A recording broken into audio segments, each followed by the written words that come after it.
This is a great place to enjoy some peace and quiet, but less than a mile away is another fascinating Dale story, where one man defied all the odds to survive a deadly air crash. In late January 1942, this valley was in the grip of an Arctic blizzard, and high above the village of Cray, an RAF Wellington bomber and its Polish crew was in deep trouble. In the snowstorm, the plane lost its bearings and headed into Wharfedale on one of its highest hills, Buckden Pike. Richard Fushkiak's father Joe was the rear gunner, and what unfolded next was straight out of a Hollywood blockbuster. Well, he's a good-looking man, your dad. Yeah. And this is about how he would have looked on the day of the crash, isn't it? I think that photograph was taken just shortly before he crashed. Yep. In his operational training unit. Joe was just 19 and on a training flight. In the blizzard, the Wellington crashed into a wall near the summit. 4 men were killed instantly, and 1 was severely injured, with Joe facing the biggest battle of his life. At that moment of impact, I get that feeling if you're facing backwards, you're in a bit of a protected position and at the rear of the aircraft as well. Yes and no. He was in a turret which swiveled on the back of the plane. Yep. And that broke off. The plane must have been doing over 200 miles an hour. Right. Broke off, tumbled him around, and he cracked his head on the top of the unit he was in. I'll bet. And then silence. He was in terrible pain. He managed to get out of the turret, and the plane wasn't anywhere to be seen. Joe's ankle was broken, but his luck was about to change. The footprints of a fox in the snow guided him towards his shattered plane and the badly wounded radio operator.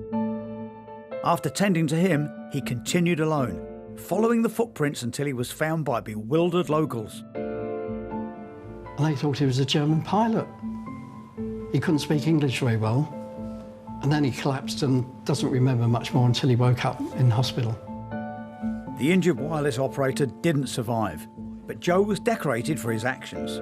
He returned to the RAF only to be shot down and captured by the Germans. But he never forgot the Dales or his friends and built this memorial on Buckden Pike. I feel very sad indeed.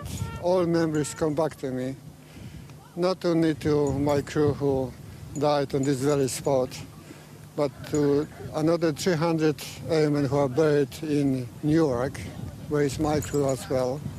Well, thank you, Richard. You know, here is this man. I mean, he is a hero. That's right, and the story is folklore.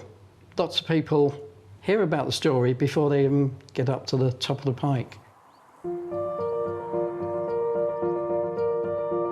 And I've got Joe's heroics on my mind as I begin my ascent of Buckden Pike.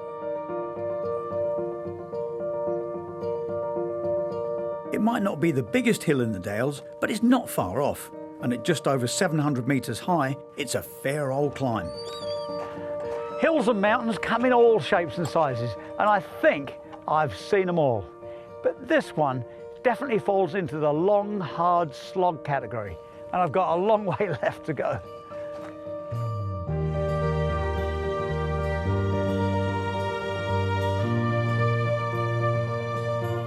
You have to engage low gear to do the final section of Buckden Pike.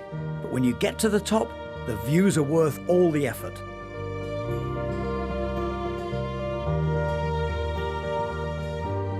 On a clear day, there's a great Dales panorama, with Yorkshire's famous 3 peaks standing proudly in the distance.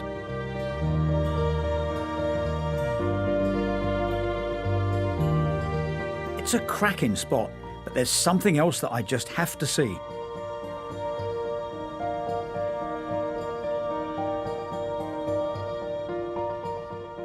Thanksgiving to God in memory of 5 Polish airmen who died here in 1942. And it's signed The Survivor. I love it that Richard's dad didn't put his name on there. It seems very humble indeed.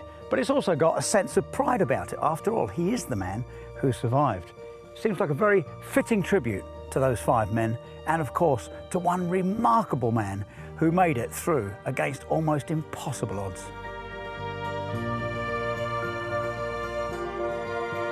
This memorial marks the end of my Wharfedale journey.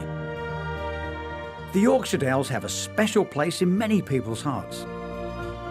And with more than 1,000 miles of footpaths to explore, there's enough spots in God's own country for us all to enjoy.